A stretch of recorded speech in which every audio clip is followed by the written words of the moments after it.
Welcome to meeting number 5 of the House of Commons Standing Committee on Environment and Sustainable Development.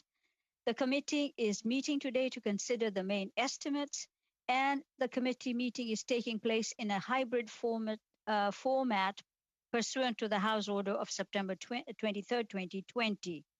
And the proceedings will be made available via the House of Commons website.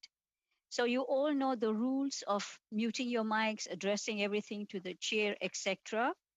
And therefore, I'd like to welcome our witnesses. We have with us today the Minister of Environment and Climate Change, the Honorable Minister Wilkinson. We have Madame Martine Dubuc, Associate Deputy Minister at the Department of Environment, Mr. David McGowan, President with Impact Assessment Agency of Canada, and Ron Hellman, President and Chief Executive Officer at the Parks Canada Agency. The Minister, I believe you have 5 minutes opening remarks, and you're going to be with us for 1 hour, after which your department officials, I guess, will be taking over and answering any additional questions. So, Minister, the floor is yours. Thank you, Madam Chair, members of the committee. I'm certainly happy to be here with you to discuss the 2020-21 main estimates for Environment and Climate Change Canada, the Parks Canada Agency, and the Impact Assessment Agency of Canada. I'm joined by my officials, as the chair has noted, and they will certainly be happy to take questions from you in the second hour. I would like to start by recognizing this meeting is taking place on the traditional territory of the Algonquin people, although I am situated on the traditional territory of the Tsleil-Waututh, Musqueam, and Squamish First Nations. Without question, the world has changed significantly since we last met. COVID-19 has created tremendous loss and uncertainty here in Canada and all around the world. What has become increasingly clear, Madam Chair, is that we cannot choose between COVID-19 recovery efforts, climate action, and the protection of nature. We must address COVID-19, but we must address the looming crises on the horizon of climate change and rapid biodiversity loss. The work before us, supported by the 2020-2021 main estimates, is essential to ensuring that we can move forward effectively. The work we are discussing today is focused on continuing to deliver real and effective results. The total funding in the 2020-2021 main estimates for Environment and Climate Change Canada is approximately $2 billion. This represents an increase of about $154.8 million from the previous year's total estimates. At home, the department is continuing to implement the Pan-Canadian Framework on Clean Growth and Climate Change. With over 50 measures, this framework supports everything from electric vehicles and public transit to energy efficiency and renewable energy. At the same time, the department is leading government-wide work to develop further plans to ensure that we exceed Canada's 2030 emissions reduction goal and firmly put the country on a path to net zero by 2050. In addition to the new measures in the months ahead, we will seek advice from experts and consult with Canadians about pathways to achieve our goal of a net zero economy by 2050, while growing the economy and making life more affordable for all Canadians. Ces pistes d'action doivent également intégrer la protection de la nature qui est essentielle à nos mesures de lutte contre les changements climatiques.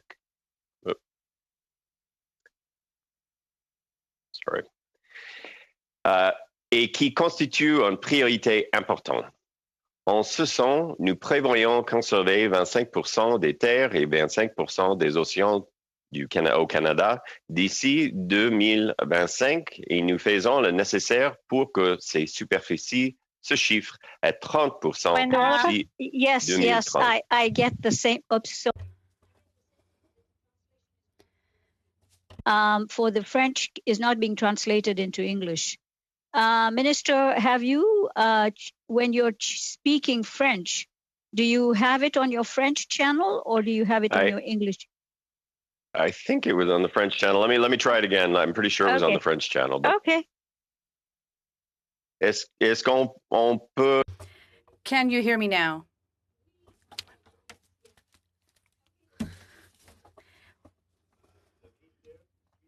The department is also continuing its work to protect biodiversity and species at risk. Collaboration that is also essential to all of our work, including our goal to achieve net zero plastic waste by 2030 and ban harmful single-use plastics by 2021. Another vital service, Madam Chair, is the Weather and Environmental Prediction Services the Department provides to Canadians 24 hours a day. The Department is also developing further protections and taking steps to clean up the Great Lakes, Lake Winnipeg, Lake Simcoe, and other large lakes. In addition, we are working to modernize and strengthen the Canadian Environmental Protection Act. Passons maintenant à Parcs Canada. Let's turn now to Parks Canada, Madam Chair. After a brief suspension of visitor services, Parks Canada adapted its delivery to respond to the challenge of COVID-19 and reopened national parks, historic sites, and marine conservation areas on June 1st. From June through September, over 13.4 million Canadians were able to safely spend their recreational and vacation time in Parks Canada administered places. Through the fall and winter, operations will continue in a number of parks and sites. The main estimates for 2020-21 for Parks Canada are $1.1 billion. Parks Canada will continue protecting nationally significant examples of natural and cultural heritage in Canada and sharing the stories of these treasured places with Canadians. Parks Canada is also working on a proposal to develop a legislative framework that would strengthen the protection of cultural heritage in Canada. As for the Impact Assessment Agency of Canada, Madam Chair, its main estimates total $76.5 million. Madam Chair, I hope this summary provides committee members with an insight on the 2020-21 main estimates for Environment and Climate Change Canada, Parks Canada, and the Impact Assessment Agency of Canada that they are seeking. And I'm very happy to engage a conversation and to try to respond to your questions. Thank you, Minister. Thank you for keeping time. We have the first round of questions for 6 minutes. Mr. Albus. Thank you, Madam Chair. And Minister, thank you for your work that you do and your commitment to our country. Minister, your party committed to plant 2 billion trees over 10 years. We now know that none have been planted because there is no budget and there is no plan. As trees take time to grow, have any trees been ordered for planting next year? Thank you, Mr. Albus. Certainly, our government remains committed to planting 2 billion trees to help fight climate change, to address biodiversity issues. During this period, of course, there has not been a federal budget during the pandemic, but we have provided $30 million to the forest sector so that businesses could safely continue tree planting operations during COVID-19. This has helped to ensure the scheduled planting of 600 million trees. We certainly remain committed to the 2 billion trees. I think you will see that we have been developing a plan, and you will see that coming forward in the near term. Well, Minister, the estimates process and the supplementaries allow for you to be able to put something into a budget. As you know, in our province of British Columbia, they planted 314 million trees this year. This was raised again as a commitment in your throne speech. Why the discrepancy? Why are you just simply saying we're going to get to it someday and not actually have a plan? Well, with due respect, I think the fact that it was actually in the throne speech is a measure of the commitment this government has to moving forward with that commitment. We certainly do intend to move forward with it. In the interim, during the COVID period, of course, we worked very closely with the forestry sector to ensure that they would be able to get the tree planting done that they had planned to do, but obviously were impacted by COVID-19. That was 600 million trees, and we certainly intend to move forward with the 2 billion tree commitment in the near term. Minister, this was in your election platform. This was a major announcement by your predecessor and by the Prime Minister himself. To say that it was simply raised again in the throne speech and it's a priority is not giving sufficient indication that you're serious about this. Have you identified locations to facilitate the planting of 2 billion trees? Yeah, it is certainly the development of the plan involves looking at locations. It obviously looks at what partnerships you would be utilizing in the context of developing those. It looks at urban and rural planting of trees. And so those all go into the development of a plan. And again, I would say with due respect, it certainly was a commitment during the campaign. As all of us are aware, COVID-19 came upon us in March, just in advance of the budget. It is something that we do intend to move forward with in the near term, and I think this is the appropriate time to do that in the same way that moving forward with a commitment to developing and bringing forward a plan to exceed our climate target. And Minister, as I said earlier in my comments, it takes time for trees to be ordered and then to be grown.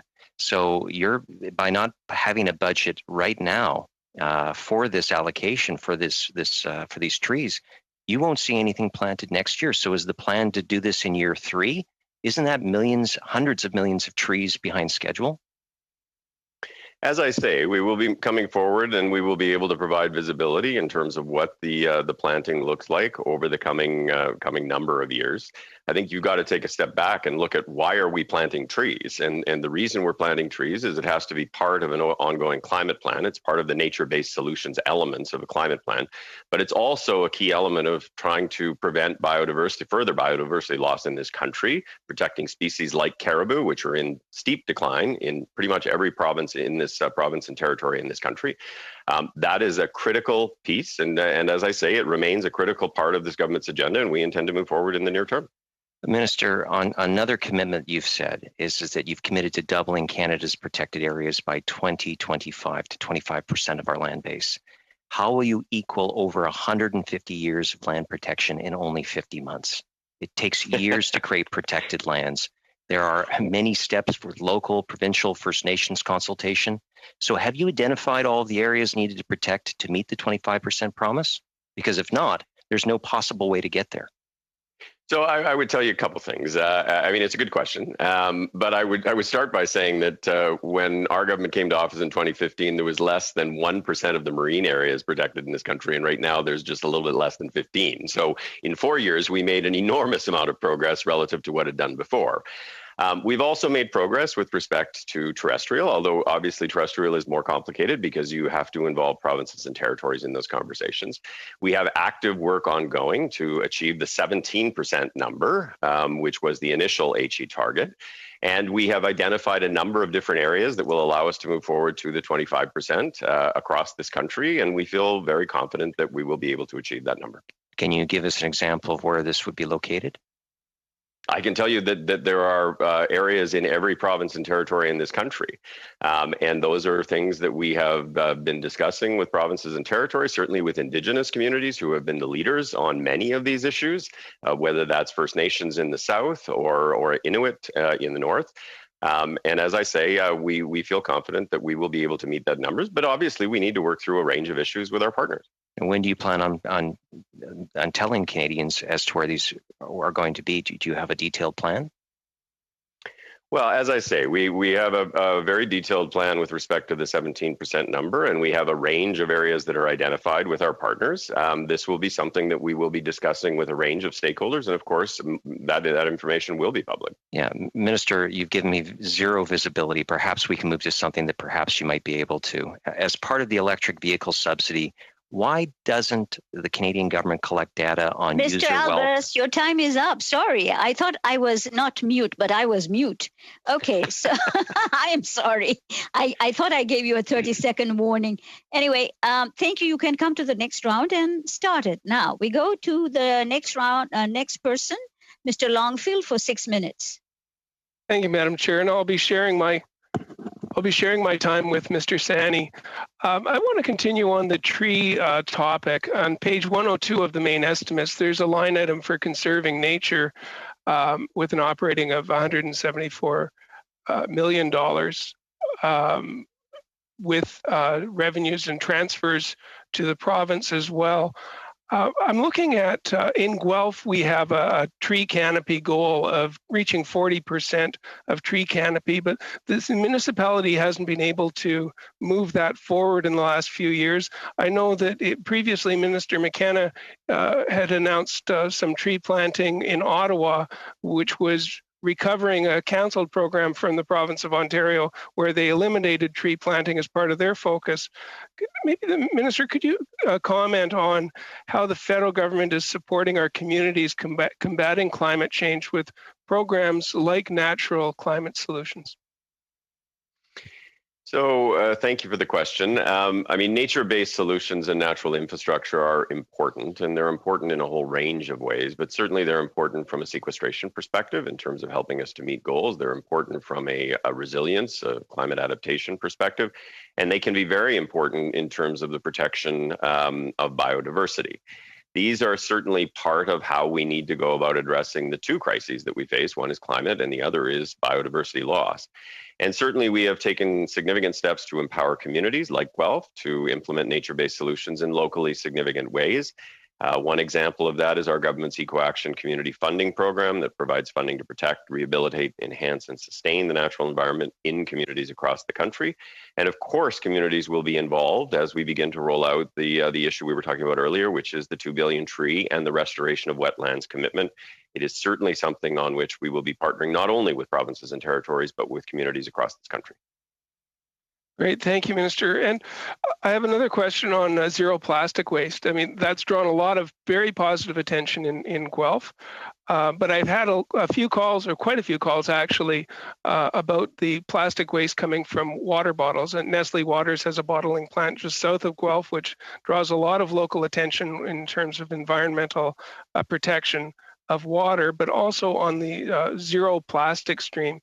And when we're looking at achieving zero plastic waste by 2030, I wonder how this fits in to the plans that you're announcing on eliminating plastic waste. It's a good question. I've had that question a few times myself.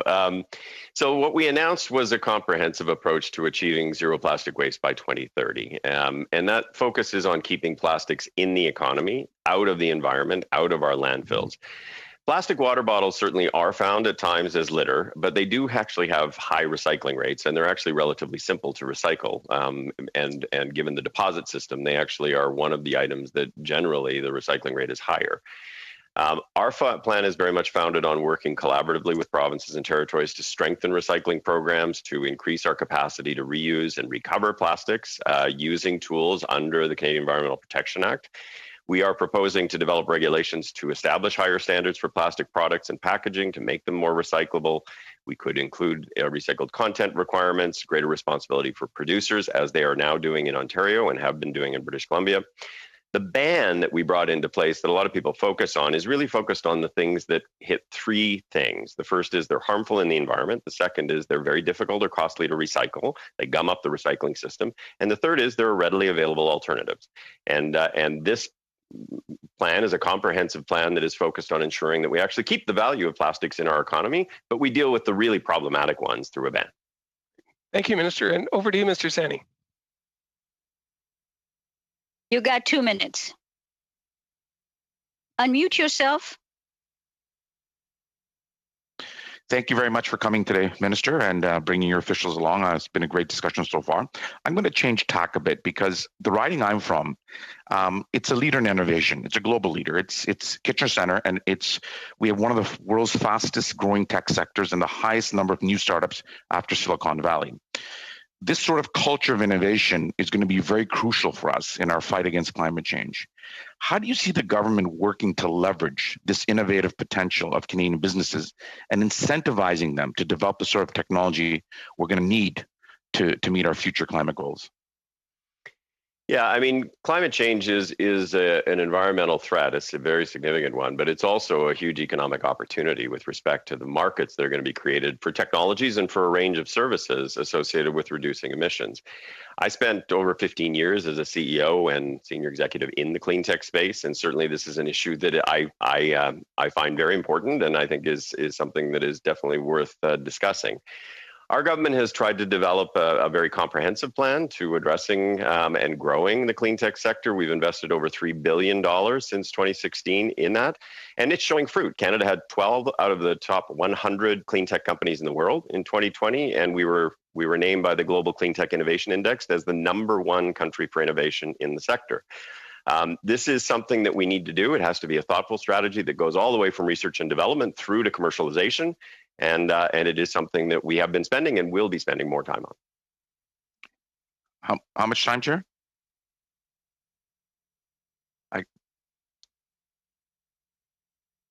15 seconds. I mute myself every time you guys. That's okay. Thank you very much, Minister. Thank you. Madame Posey, Ms. Posey, you have 6 minutes. Go ahead. Thank you very much. Thank you, Minister, for being here with us today. In your documents, you were talking about biodiversity of oceans, and you excluded important offshore drilling projects from environmental assessments.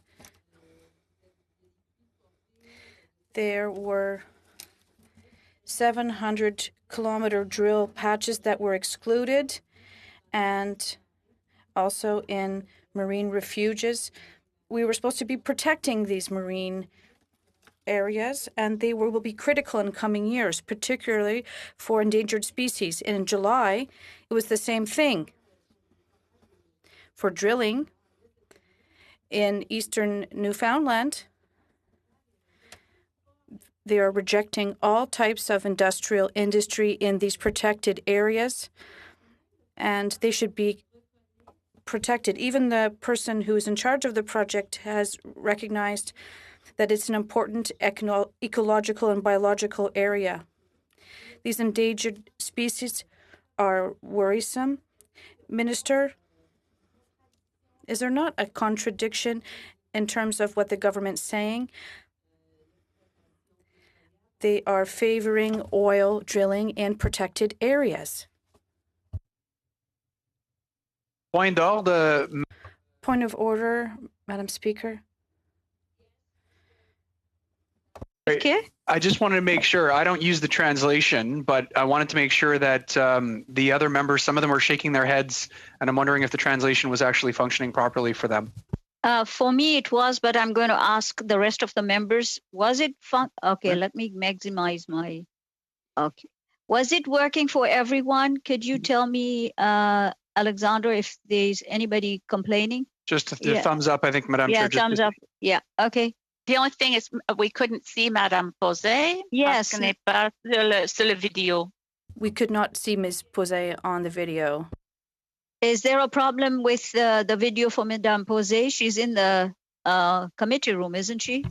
Yes, so we're having technical difficulties right now. They're looking into it. And yes, we're going to try to have the camera on her when she speaks.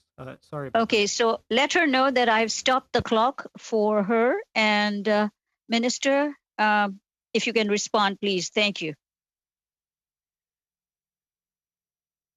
Merci pour la question. I'd like to thank my colleague for her question. Of course, there are biodiversity issues with things such as whales and other species. They are very important. I was the Minister of Fisheries and Oceans, and I worked on this in great detail.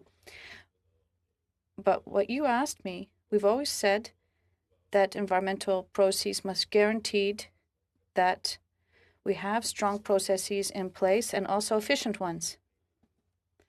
What we're doing is both. Our regulations establish clear processes for drilling projects offshore, such as those in Newfoundland, and all drilling projects must respect high environmental standards, and the regulations are clear. We can protect the environment and support this industry as well. Bon, alors c'est sûr que Of course, I'm not satisfied with your answer, particularly when international standards say the opposite. Well, I have another question. In your document, you talked about strengthening the Canadian Environmental Protection Act. In the throne speech, we talked about modernizing it. There were 87 recommendations from the commissioner that were from the former committee. When will the department begin the revision work based on these 87 recommendations?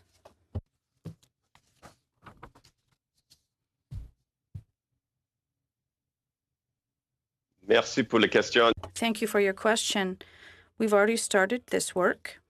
Of course, the recommendations from the Environmental Committee that worked very hard on this topic are very important for us. And I'm very pleased to see these recommendations, and we're going to consider them as we do the work.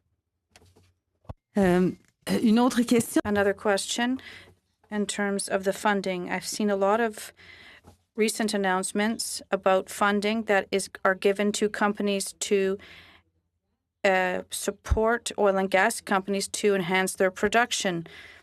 I find that somewhat hard to justify that we have public funds that are being given to these companies, which aren't really hurting. They're making rather large profits. So I understand that we want to help them to produce less greenhouse gases. At the same time, I think that we should also hear that we must reduce fossil fuel production. We're hearing that from all stakeholders, from OPEC and others internationally. So should we be helping them with public funds? Why should we not be looking to reduce production to move away from fossil fuel production? Merci. Thank you. First, two things. For fossil fuel subsidies, that's one issue. And the other issue is that we can work together with the industry to reduce greenhouse gas emissions. In terms of fossil fuel subsidies, our government has committed to eliminate them by 2025. And we are doing so. We're on that path. We've already eliminated 8 of them, and we're working with Argentina to conduct a comparison between our various works underway. And we reached an agreement with OPEC to eliminate these. But the other point is that, in my opinion, it's important because we're working with the industry to reduce greenhouse gases. And we now go to Madame Collins for 6 minutes. Thank you, Madam Chair. We are not on track to meet our Paris climate targets. The committee recently heard that Canada is currently not even close to being on track to meeting our targets for selling 100% zero-emission vehicles by 2040.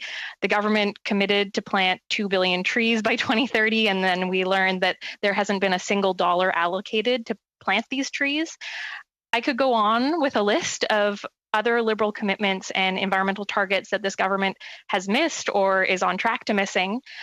But on trees, many points by Mr. Albus the minister responded with all due respect, we put it in our throne speech, or we were facing a pandemic. And my response is that, with all due respect, repeating promises with no action is in no way reassuring. And as was mentioned, the BC government managed to plant millions of trees during the pandemic. Planting trees is actually a very feasible activity while physically distancing and could have given students or people who were laid off a job. So has Environment and Climate Change Canada requested any funds in these main estimates to support that work?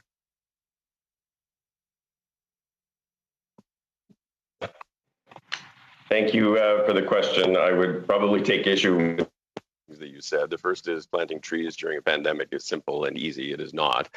And there was certainly a lot of work that was done to try to enable the forestry industry and the tree planting industry to be able to do this in a thoughtful way, in a way that actually protected workers. We were part of that. We committed money to doing that. We worked actively with British Columbia and with other provinces to ensure that took place. As I say, the government remains fully committed to the 2 billion trees. As you will know, most of the tree planting activities, being a natural resource related function, typically falls to provinces and territories. We will be working with them, but with other stakeholders as well, to ensure that we implement that promise. It is something that is important not only from a climate perspective, but perhaps even more so from a biodiversity perspective, and we will be moving forward with it. Thank you. And just to clarify, I did not say easy. I said feasible during a pandemic. And we learned in the estimates, they show how the funding for the youth employment strategy has decreased. Looking at the departmental plan for 2020-2021, the target for the number of green jobs created under the youth internship program is down to just 179 from the target last year of 969. So in 2018, 2019, the actual results were 887 jobs. So can you explain why there's this large reduction in green jobs for youth? And also, given that we could be investing in a tree planting program that could be done with physical distancing, why haven't we been providing this kind of employment opportunity to students over the summer? Well, let me start with the first, and then I'll ask my assistant, the Associate Deputy Minister, to respond to the second. So we will be ensuring that as we move forward with the commitment to plant 2 billion trees, that obviously it will create employment for a range of different folks, whether those are Indigenous communities, young people, or many people who live in rural areas. And that certainly is an important part of ensuring that we're actually building back from the recovery from the pandemic. With respect to the specifics around youth employment within the department, maybe I can ask Martin to make a response to that.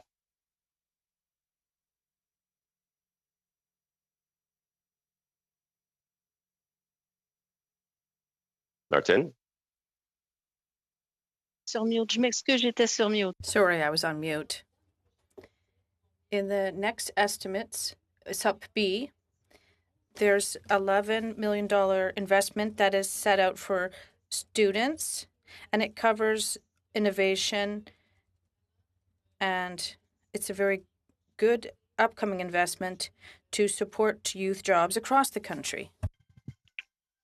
And in terms of the targets, the target remains at 179 for this year. Is that correct? La cible qui... The target that is set out for this year, well, I could get back to you with it, but it is comparable to the one that we set out last year. Okay, because that doesn't appear to be correct, but I would love a follow-up if you could send information to the committee. My next question is about our climate.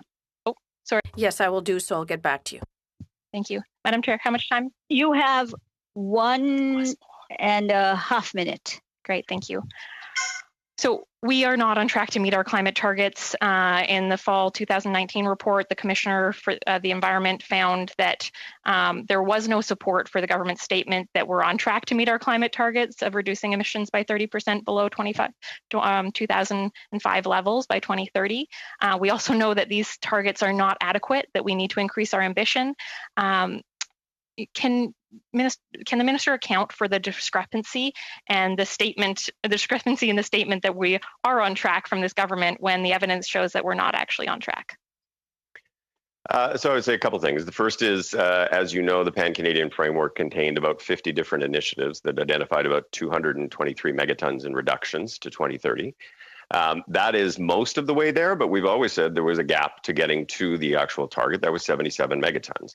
During the campaign, we committed not only to meet, but to exceed. And one of the things that I am working on every day is the plan that we will be bringing forward to ensure that we actually not only meet, but do exceed, as you indicate, the target as part of our response to the international community. Thank you. No, Ms. Collins, your time is up. We now go to a 5-minute round.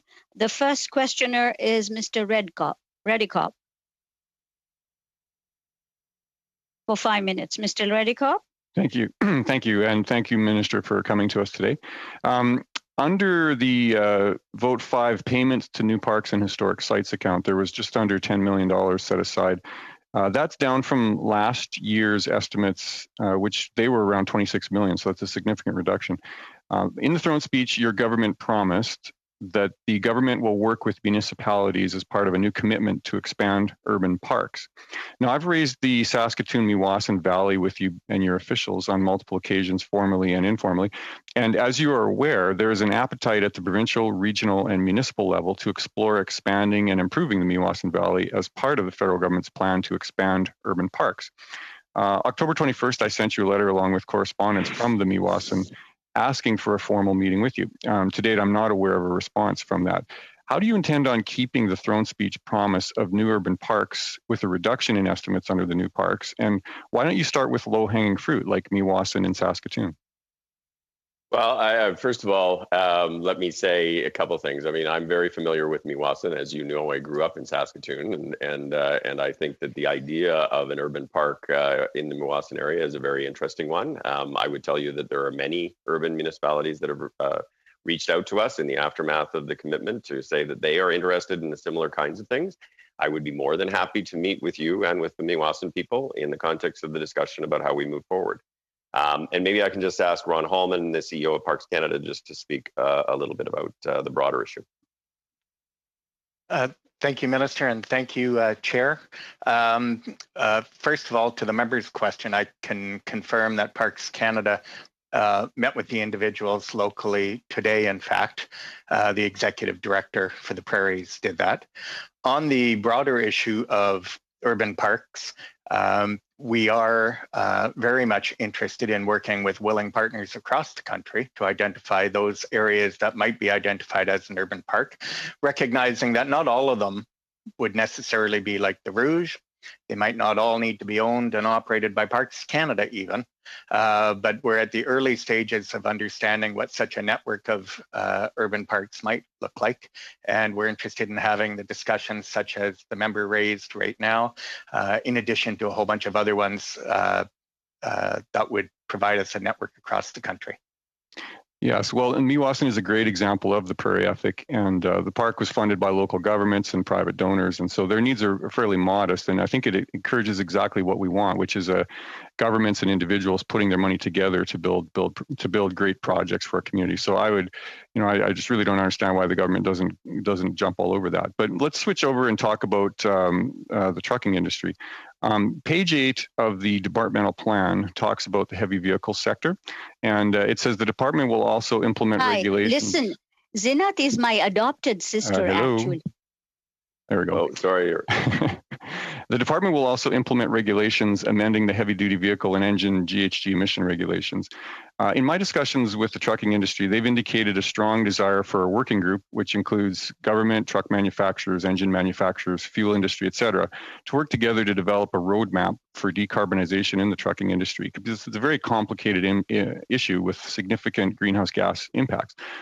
We've asked several of your officials about this, and they don't seem to be aware that consultations are even a thing to pursue.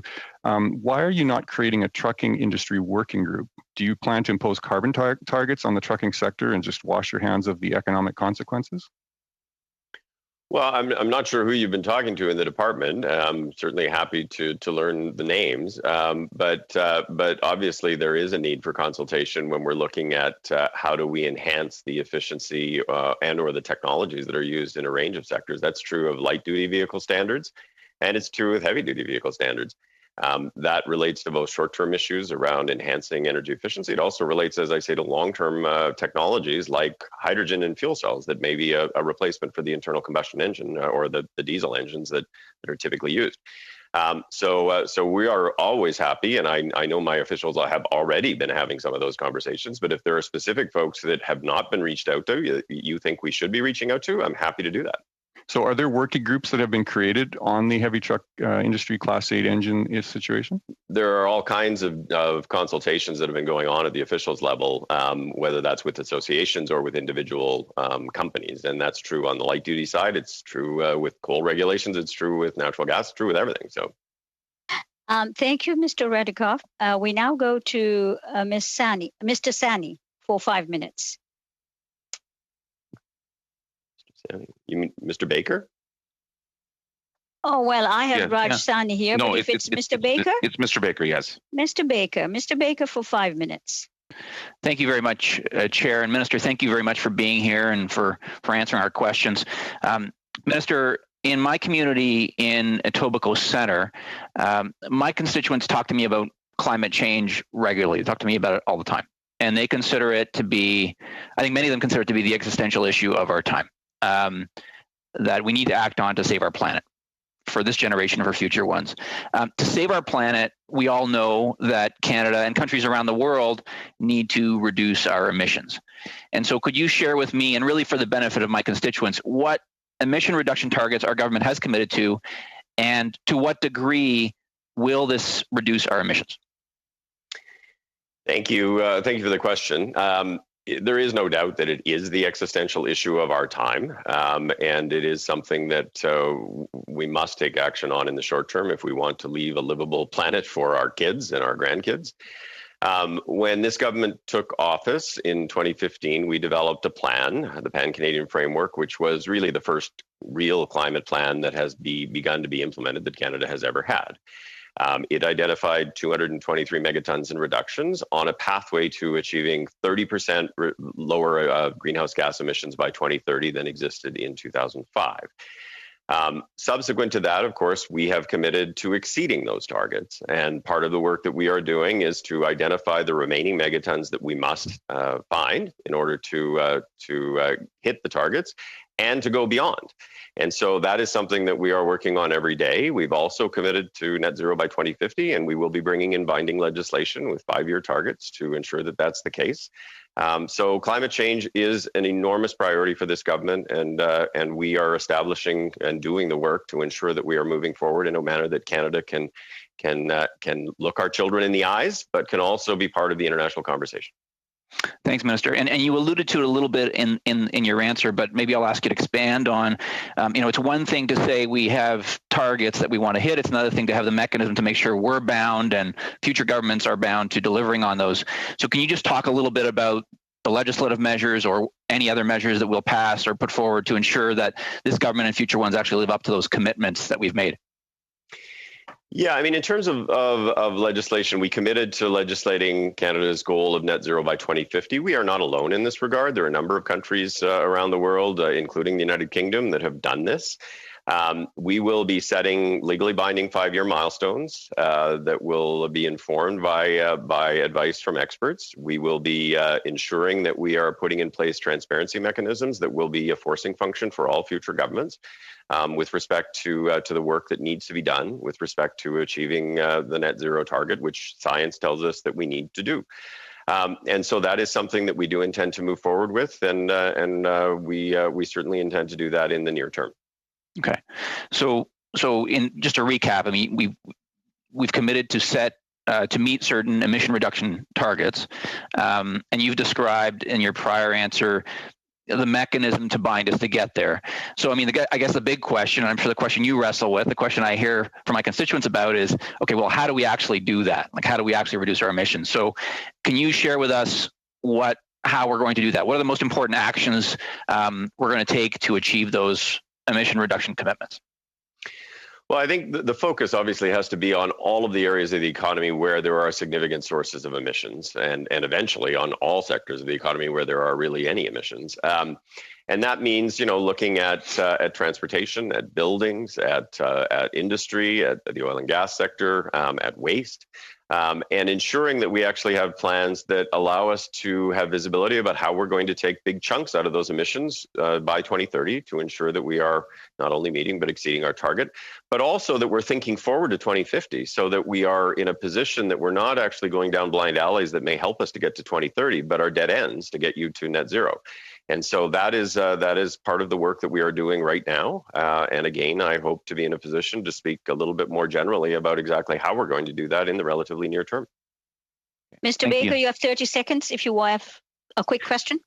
No, Minister, I was just going to say, if we with the remaining 30 seconds, I don't know if there's anything you wanted to add to that answer or anything that you weren't able to respond to the prior members. No, I think I would just say that the only way that you can actually do this and you can meet these kinds of targets is if you actually take a comprehensive view. And that means you need to think about a whole range of issues. That may be regulatory mechanisms, it may be investments, it may be tax mechanisms, and it's a price, it's pricing pollution. And in the absence of a plan that's comprehensive and utilizes all of the available tools, it's very difficult to see how you will have a plan that has any credibility in terms of hitting those targets. Thank you, Minister. I understand Madame Posey has left the room, so there is her replacement. And who would that be, Mr. Alexander? C'est Monsieur Savard-Tremblay. Monsieur Tremblay, vous avez... Mr. Tremblay. Mr. Tremblay, you have 2 minutes 30.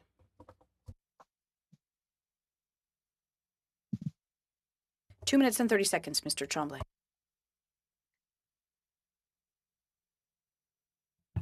Monsieur Tremblay? He does not seem to be in front of his camera at the moment. Oh, I'll have to stop his time. He has technical difficulties? He's just not in front of his camera at the current moment. The camera is Where on. is he? I don't know where he is. Maybe we can move on, Madam Chair, and his whip can get to it and touch with him. Thank you, Mr. Albus. I was just going to suggest if Ms. Collins would like to take the next round, 2.5 minutes, Ms. Collins. Thank you, Madam Chair. Excuse me. So in the response to Mr. Baker, the minister mentioned that his government would be bringing forward climate accountability legislation in the near term. And I find that language concerning, especially since in the throne speech, the word that was used was immediately. Now that was back in September, it's now November. I'm curious about the timeline for enacting climate legislation and bringing forward this very important and, much needed, long delayed plan to exceed our climate targets. So thank you for that. I would say, first of all, the word immediately in the throne speech actually referred to the 2030 plan, not to the legislation for 2050. But certainly I am in agreement with the member that we do need to ensure that we are moving swiftly. I mean, 2030 is not very far away, and while people think 2050 is a long way away, if you do not start to take action soon, it will Minister, be extremely problematic. Timeline? So the focus for us is essentially moving forward in the very near term. And I will tell you that you will see some action on these fronts in soon. And with the plan for exceeding our climate targets, a plan for 2030, when the word immediately was used, will that be coming in the next few weeks, the next few months? As I say, I think you should stay tuned, but my anticipation is that we will be bringing forward some things to talk to Canadians about soon. Okay, so that is not really an answer, but so the committee I mentioned had heard that we're not on track to meet our target of selling 100% zero emission vehicles by 2040. According to Transport Canada, we're on track to get to 4 to 6% by 2025, well short of the 10% target, about half. We're on track to get 5 to 10% by 2030, again, well short of the 2030 target, which is 30%. So that's a third to a sixth of the targets. I'm curious what the minister's response is and how they're going to get back on track with these targets for zero emission vehicles. Yeah, and you're correct in the sense that that the sales of zero emission vehicles across the country are probably not as rapid as we would like to see, and we need to think about measures that we will put into place to accelerate that. That's not true everywhere. Certainly in British Columbia, your home province, my home province, the new cars that are being sold in British Columbia, are almost 10% of them are zero electric vehicles. Part of that is a function of the fact that the infrastructure for electric and hydrogen vehicles in British Columbia is far more well developed than it is in many parts of this country. Thank you, Minister. Thank you, Minister. I have to use your time wisely. Is Mr. Tremblay back on the system? Monsieur Tremblay, est-ce que vous êtes là? Are you there, Mr. Tremblay? Yes, I'm here. Hello. You have 2 minutes and 30 seconds. Thank you very much, Chair. Hello, Minister, and thank you for your presentation today. I'd like to hear what you have to say about Trans Mountain. We know it's been a financial disaster that may also have environmental impacts. Where are we in terms of the political will to finish this project? We're not really in favor of it. Merci pour le... Thank you very much for your question. Sorry, I have to change the channel here. This project will create thousands of middle-class jobs and also create prosperity for Indigenous peoples. It's part of our green transition to a net zero economy, and we're convinced that it will generate a positive effect for Canadians today and tomorrow. Every dollar from this project earned will be reinvested into a cleaner economy that will create jobs, investments, and help our individuals and companies for years to come. However, I understand that you're still in a mindset where you don't want to leave oil.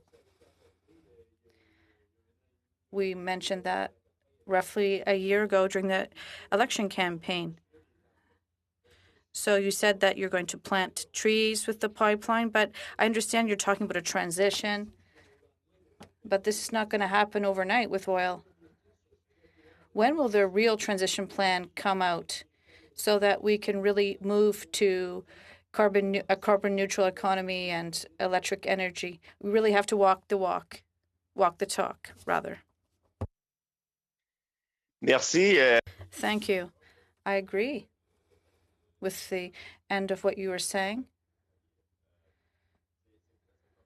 It's very important to have a plan for a transition for 2030 and also to achieve net 30 by 2030 rather.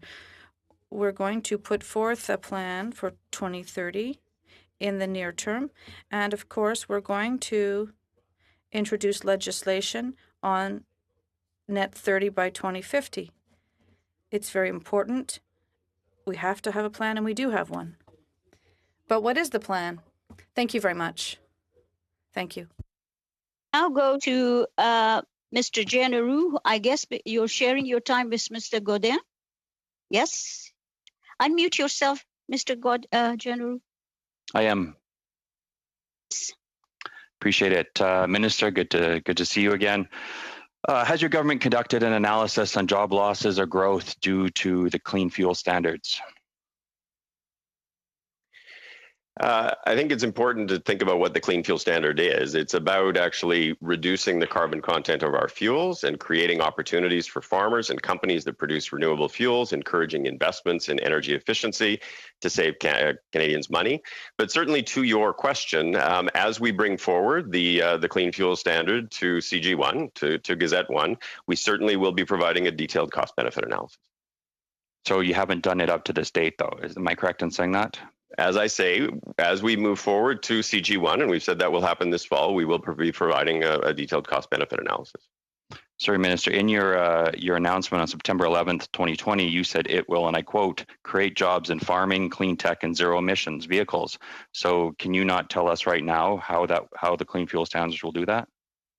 Well, absolutely. It's going to drive demand for biofuels, and just like the renewable fuel standard does, it's going to incent investments in energy efficiency and carbon capture and sequestration, and in a whole range of different technologies. It's going to boost the clean technology sector. It will incent deployment of zero electric vehicles, and you will see that when it's out for public comment.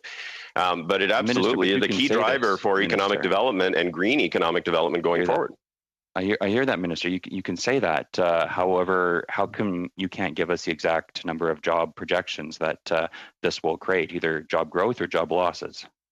Well, as I say, we are going to be bringing this forward to CG1 in the near term, and you will see a detailed cost-benefit analysis. So stay tuned. So what will the added cost be for farmers to dry their grain, to heat their barns, to ship their goods by truck or rail, and for any other fuel use? As I say, the focus of this is on decarbonizing our fuels. It's a critical part of a climate plan. It's 30 megatons in reductions. I would hazard a guess that if you take out a price on pollution and take out a clean fuel standard, which your party opposes both of, you are going to have a very interesting time trying to meet your commitment to meet the Paris targets.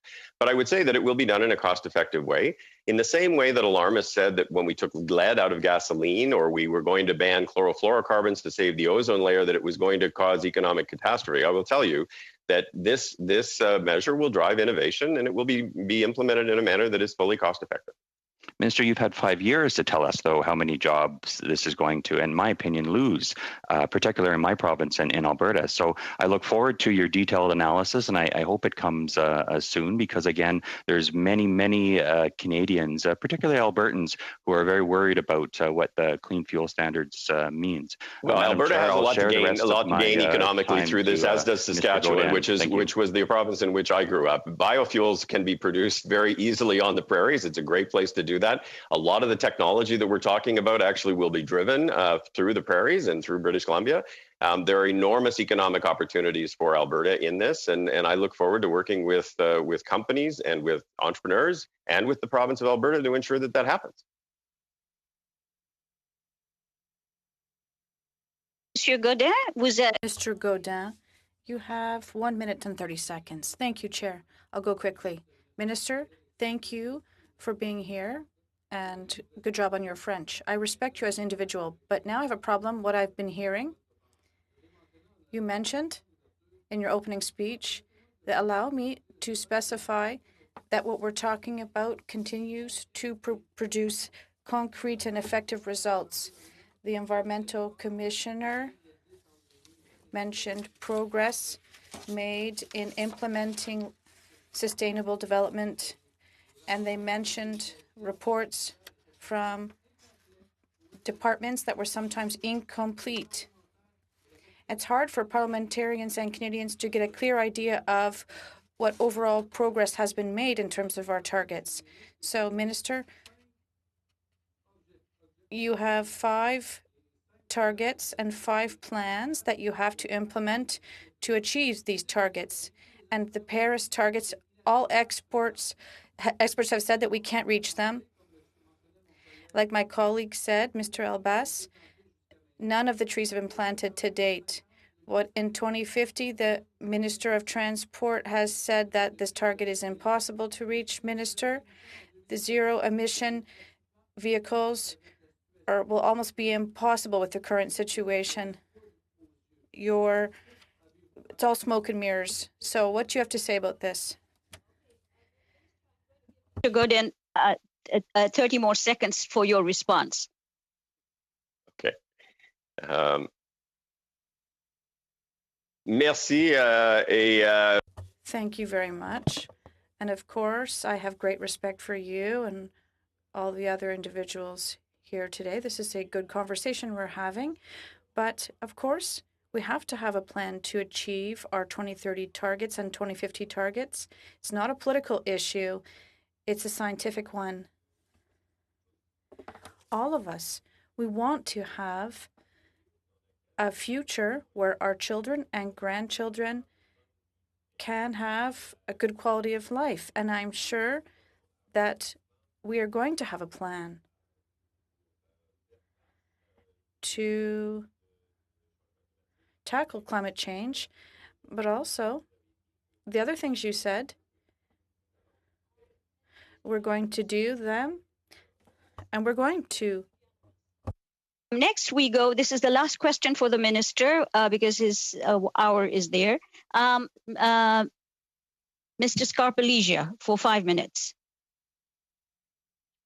Merci, merci beaucoup. Thank you very much, Chair.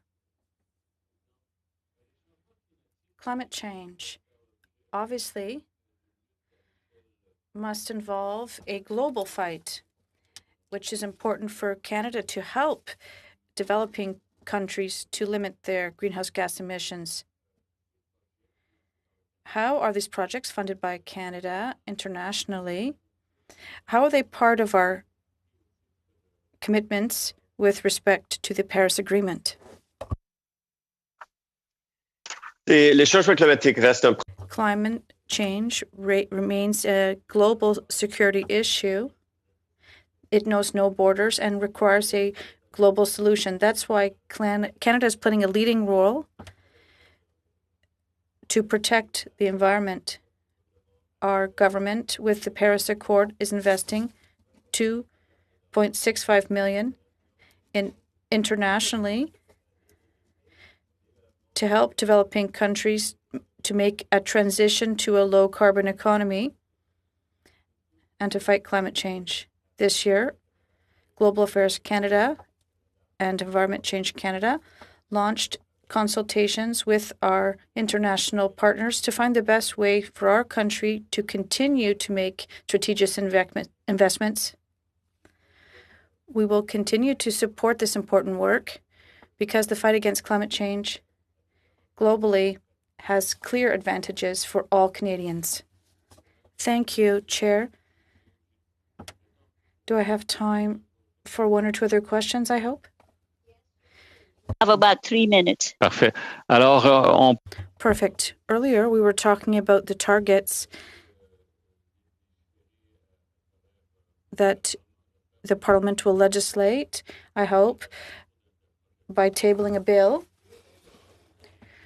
What is the role of provinces in establishing these targets? Do you consult the various industries and sectors provincially to reach these targets? Where are we in that process? And how is it evolving? Bien sûr, nous. Yes, of course. We do have consultations with the provinces and territories, but also with environmental groups and the industry, Indigenous peoples and other Canadians as well on this topic. We've also promised to implement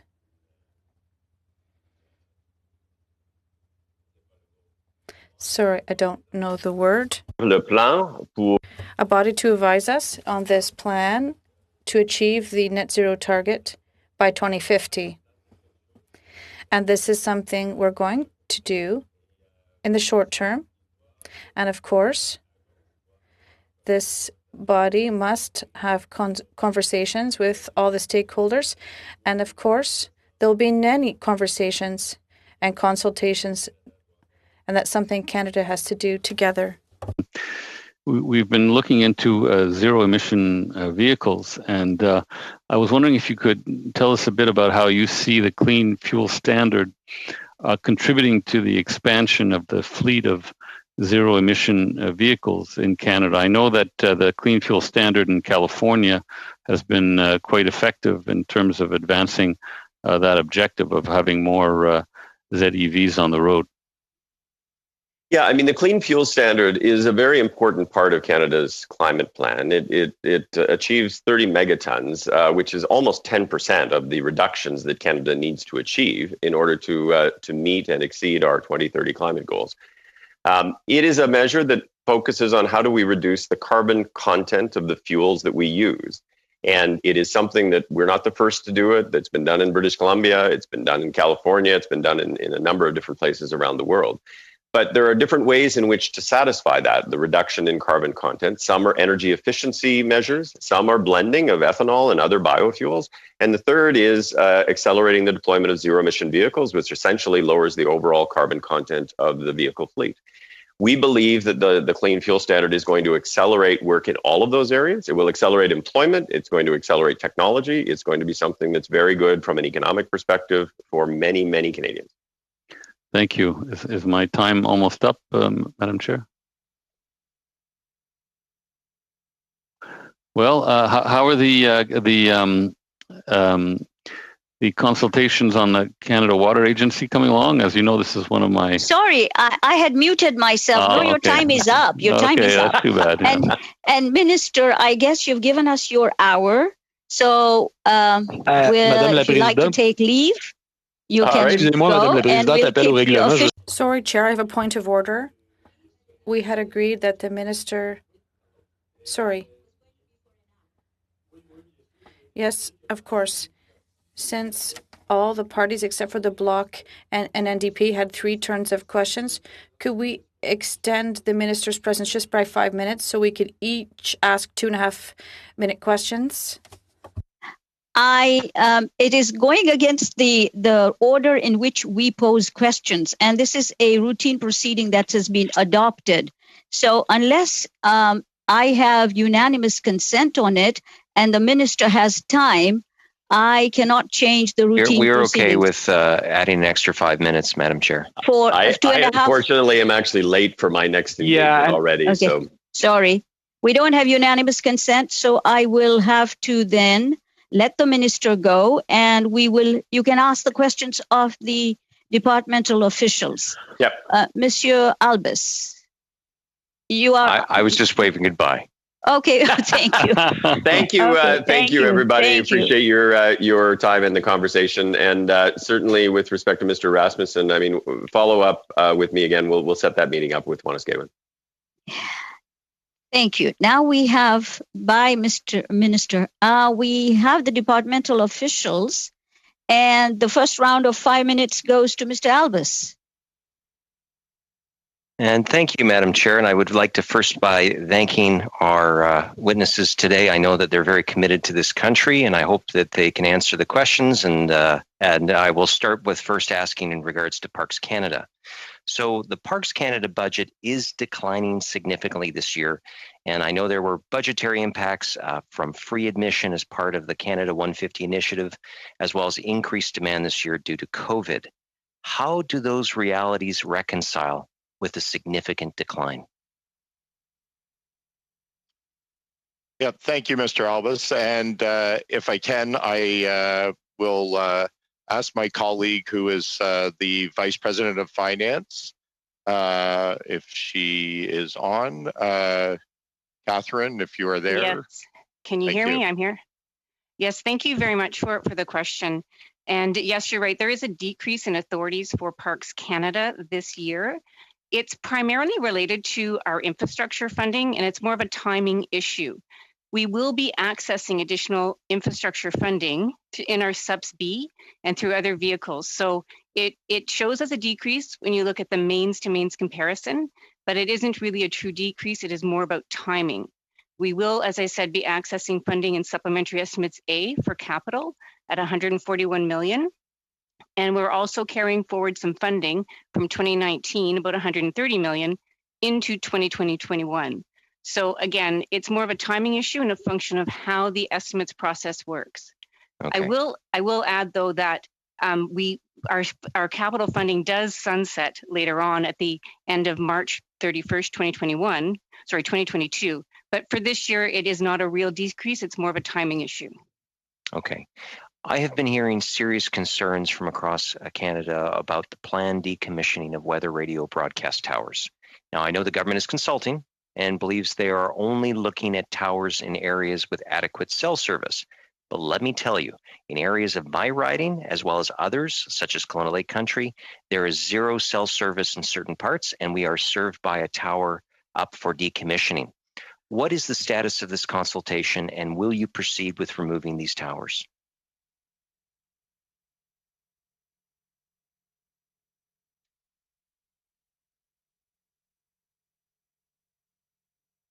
Madam Chair, I do hope that technology... I'm stopping your time. Who is answering?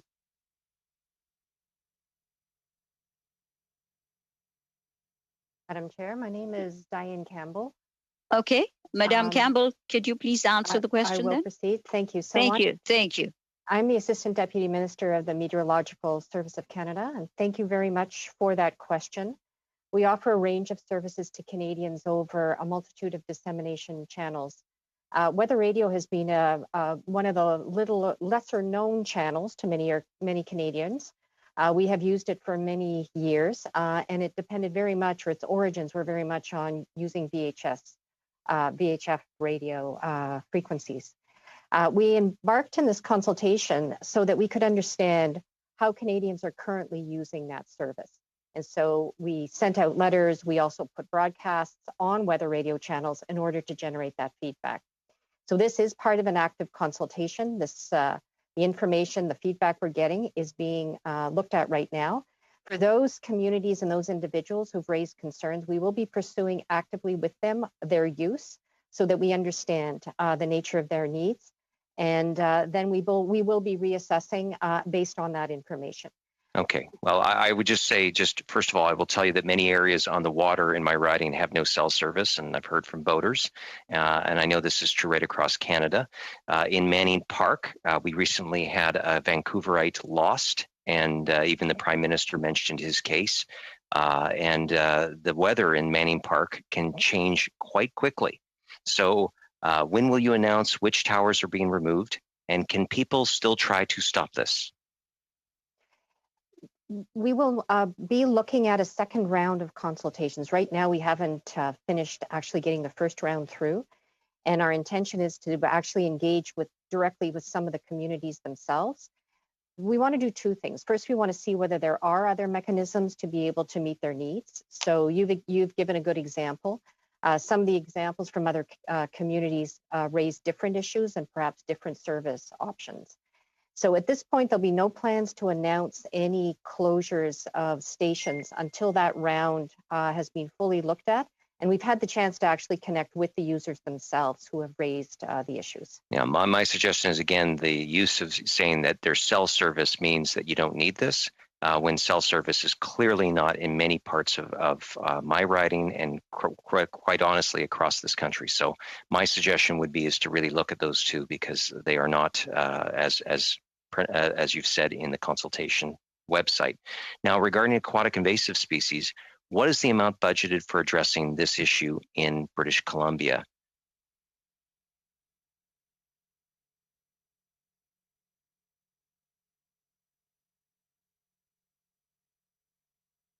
Are people having technical difficulties? Because I have to stop Mr. Albus's time. Who's responding, Mr. Albus? Did you have a particular person that was responding? Well, we have so many wonderful public servants here, and so I'm sure that there's someone that knows exactly what I'm speaking about. Anyone in particular that you would like to respond? Because sorry, it's Niall O'Day here with the Canadian Wildlife Service, Environment and Climate Change Canada.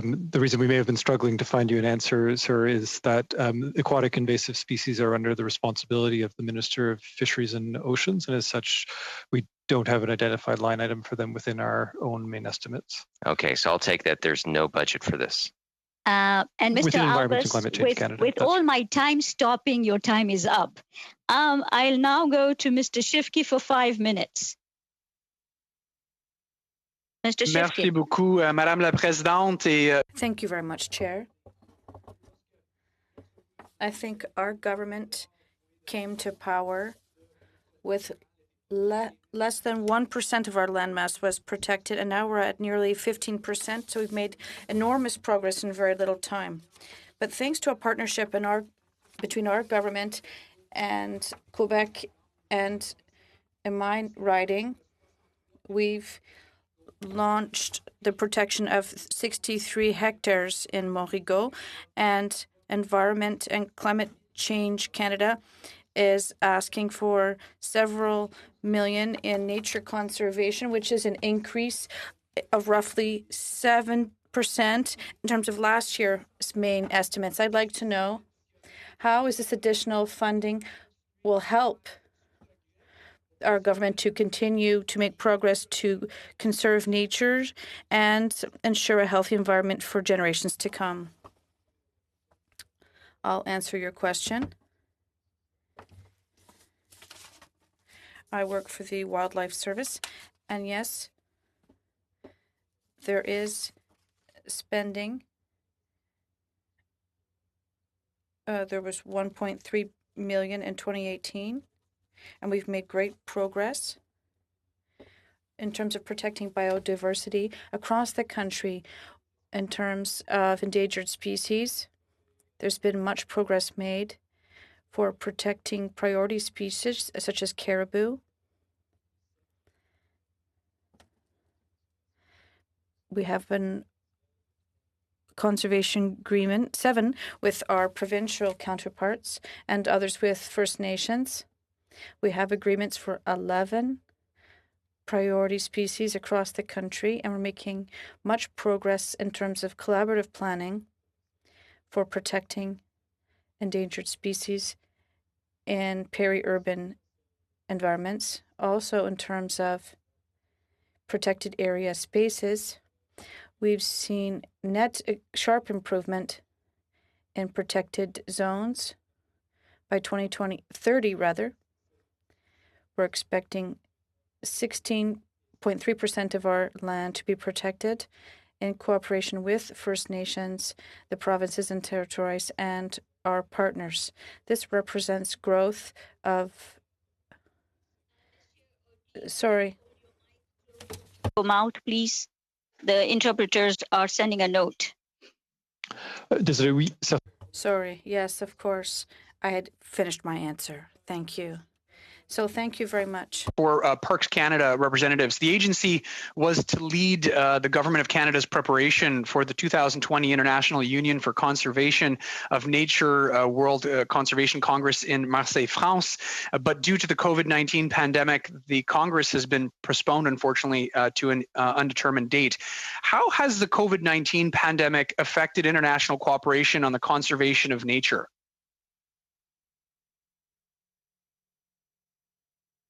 Thanks for the question. It's Darlene Upton here. I'm the Vice President of Protected Area Establishment Conservation with Parks Canada. So I can start, and perhaps my colleagues might have something to add as well.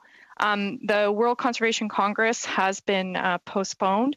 So a few things are happening now. A number of conferences have been postponed. World Conservation Congress, has been postponed twice, and we're waiting for rescheduling. Additionally, the 5th International Marine Protected Areas Congress has also been postponed till June 2022. However, a number of elements are going on online. So recently, Canada has voted on over 100 motions related to the World Conservation Congress. So that coordination, both domestically and internationally, feeding into that process, and conversations and a transition to more virtual is allowing a lot of international discussions to continue. And again, despite the pandemic, we have a number of agreements with other countries, Mexico, Canada, US, and the work under those agreements continues. Thanks. Thank you. Madam Chair, how much time do I have left? Seconds. Well, I guess I'll just use my time to thank the witnesses again for being here and for providing their responses and their expertise, and thank them for the incredible work that they're doing on a multitude of very important files for Canadians. Thank you, Madam Chair. Thank you. Monsieur Tremblay, vous avez deux. Mr. Tremblay, you have 2 minutes and 30 seconds. Thank you very much. Thank you for being with us today to answer our questions. First, a statistic question, because today we're talking about greenhouse gas reductions, and we know that since 1990, emissions have risen, and it was 62 megatons, and 2007, they calculated them, and they were at 716 megatons. Do you have any more recent statistics on this issue?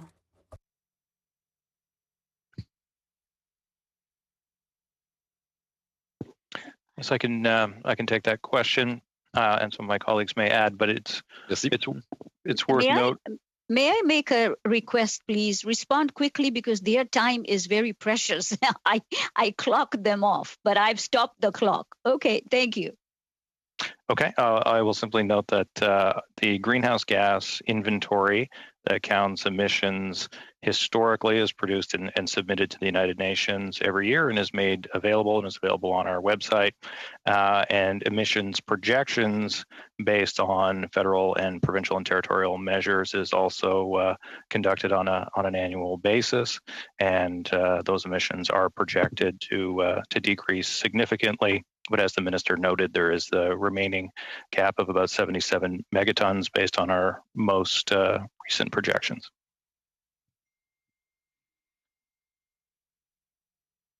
One of the reasons we had the impression that they were going down is that the reference year was changed over time. But perhaps I'd like to move on to another topic now. In terms, well, we need ecological clarifications. It's very important economically as well. And the new budget for electric vehicles, which was just announced, well, does the department plan on enhancing it? So in terms of transportation, for incentives for purchasing electric vehicles?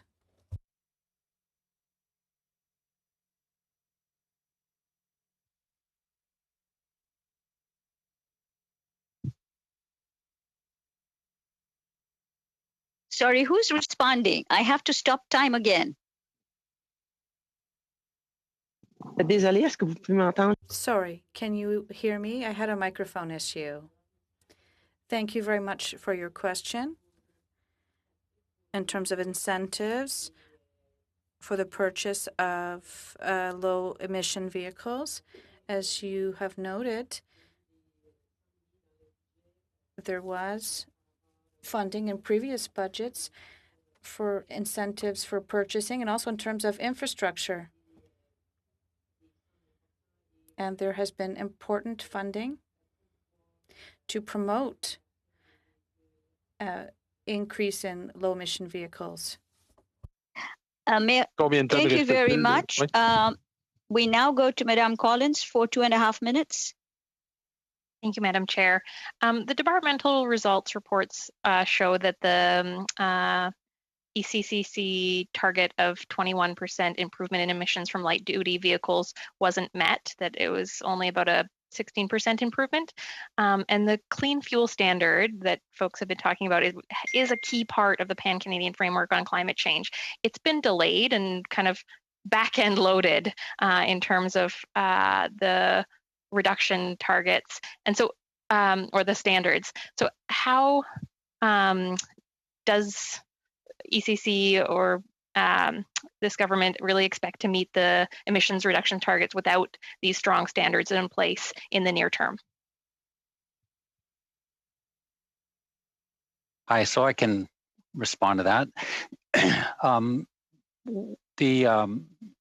So there's a bunch of components to that question. The Clean Fuel Standard was indeed the rollout of the Clean Fuel Standard. We did indeed delay it, and we have back-ended it, and that's quite deliberate in response to the to two issues. One, of course, is the reduced capital available for investments at the moment due to the pandemic, and second is just the reality that some of the major decarbonization activities that we're hoping to promote will take a number of years to for those investments to actually result in reductions. So it's appropriate to phase in the reductions. That nonetheless, we do anticipate that by 2030 the Clean Fuel Standard will drive.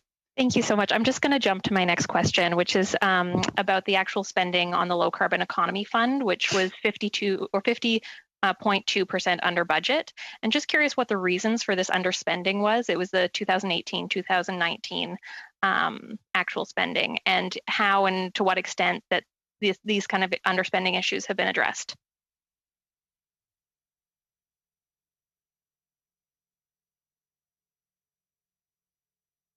Who's responding? I've stopped your time, Ms. Collins. Yeah, we just have a small technical issue here. Matt Jones is just getting his headset reapplied. Okay.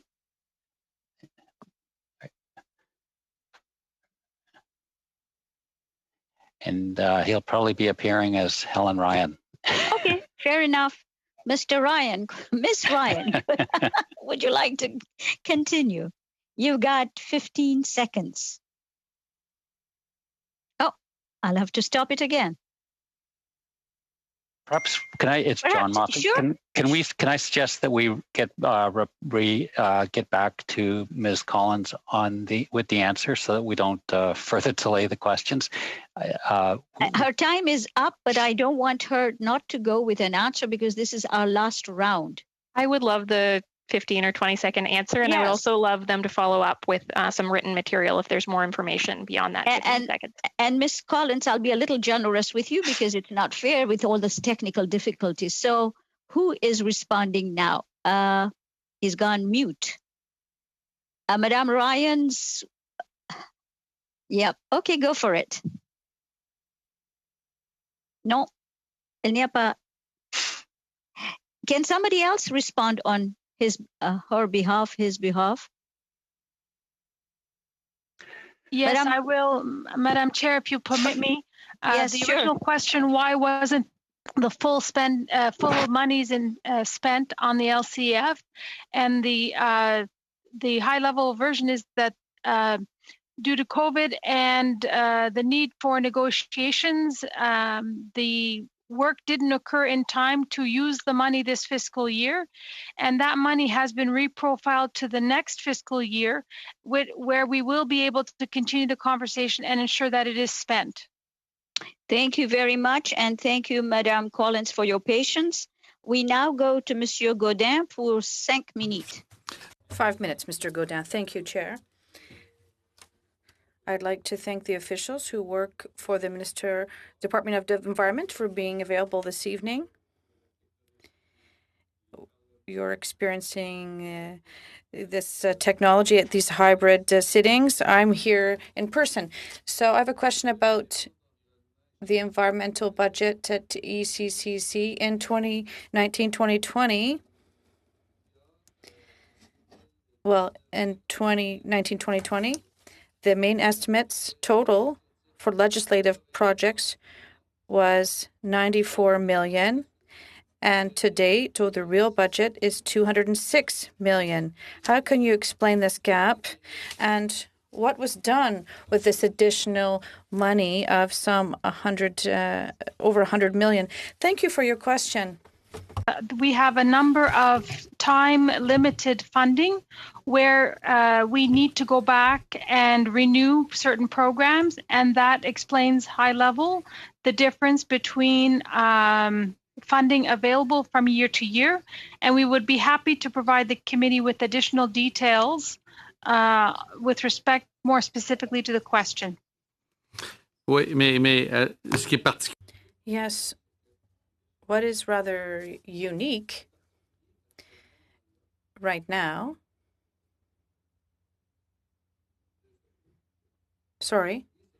what's unique or strange is that when you look at 2019-2020 versus 2020-21, the total budget spending, you kept the amount. There's $206 million, and in 2020-2021, you have $204 million. So when you look at the total budgetary spending, $1 million over $1 billion to date, and they've added $40 million. What you're telling me is a temporary expense, and then we've added money to that budget. That's the issue. We have to go back to the main estimate amount and not what's there to date. So if you're talking about temporary spending, we shouldn't be carrying them forward to the next year. Yes, many of these programs are multi-year and have varying profiles from year to year. And depending on where it is, and where the money is needed, the amount of funding per year will vary. And that's why there are some shifts in the numbers. But overall, when we do... Je vous interromps, je vous comprends. Sorry, I understand what you're saying. Sorry to interrupt you, but does this mean that things were poorly planned to look at the 2019-2020 main estimates at $94 million, and then it's moved up to $206 million? Are they repeating this mistake year after year? We're talking about Canadian taxpayers' money, so we have to be careful. We are very vigilant in how the funds are spent at our department. But I can tell you that the work that we do involves many partners and stakeholders who work with us to deliver these programs. Sorry, I had my answer. I'm not satisfied, but still, I'm not sure if this question is for you, but Canadians' objective of protecting 17% of lands and freshwater, and from what I have, for information, we've moved up to 12.1%, and we're missing 5%, and we still have a month and a half left to achieve this target. But is this realistic? We can't hear you, sorry. I have to ask my colleague to answer that question. Thank you. Thank you. Thank you for your question. In terms of our forecast to date, we're targeting this by 2023. So it'll take a bit more time than we thought because of disruptions brought because of COVID-19. Sorry, I have to stop you. Mr. Godin, your time is up. I had an excellent question, Madam Chair, but I understand I have no time left. Over to the witnesses later. And the last one goes to Mr. Longfield. 5 minutes. Thanks, Madam Chair. And my first question is for Environment and Climate Change Canada. I'm looking at the main estimates, and I'm seeing some significant changes over the last few years. One of them is on the line item with contributions in support of predicting weather and environmental conditions, going from $480,000 2 years ago to $3 million, and then this year about $2.9 million. I'm also noticing on your department evaluation plan that you're planning an audit on on environmental climate services in 2021-22. It looks like some significant things are happening there. Could you maybe clarify where those investments are happening and how things are changing? I was up in the Arctic a couple of years ago and I saw Environment Canada up there doing some tremendous work, and I'm hoping that has something to do with predicting climate. In terms of the funding that you see and the changes in the main estimates from year to year, it is a function of sunsetting funds. So within that core responsibility of predicting weather and weather conditions, we have a number of programs that are on various renewal cycles. And for that reason, you will see the fluctuation in the dollars in our main estimates from year to year. I will turn it over to Diane to respond to the second half of your question. Thank you. Thank you very much. So building on what my colleague Carol has said, the Meteorological Service of Canada does have a base budget which supports the basic monitoring infrastructure across Canada. You might have been up in Eureka, perhaps when you saw, yes, so that's a weather station. We will let weather balloons go and we do basic climate monitoring of temperature, et cetera, there. One of the most unique places in the world to do so. So the base budget for those type of activities is ongoing. However, when we are able to acquire funds to, let's say, upgrade infrastructure or to clean up or to adjust programs or to do innovation programs, usually that is time bound. And that is what my colleague Carol was talking about. And so we are in the midstream of some programming right now. Others have wound down. And of course, we're thinking about, what the needs would be for the future. Thank you, because that station had been defunded under previous government, and it's good to see that we're making those investments. Even on the runway to get in and out was very important. So I'm glad to see that reflected in the mains. I have another question, a line item up, and this is for the Impact Assessment Agency. The contributions have gone from $800,000 2 years ago to $2.5 million last year, and the coming fiscal year, the mains has it at $3,060,000. I also see that there's audits coming up. I sit on the Public Accounts Committee, can you tell? I'm looking at where your audits are heading, and that's, to me, a predictor of some investments that are probably changing some functions within the department. Could you maybe comment on where that money is going? Hi, so I'll ask my colleague Brent Parker to comment on the grant and contribution programs and kind of where those dollars are going. Thank you.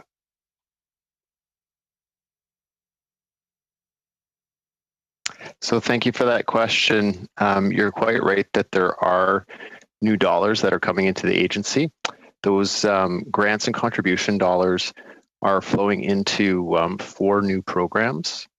And so we have existing funding that goes into supporting projects. So that's our participant funding program. That goes out to the public, to Indigenous groups, to support their engagement in actual project reviews.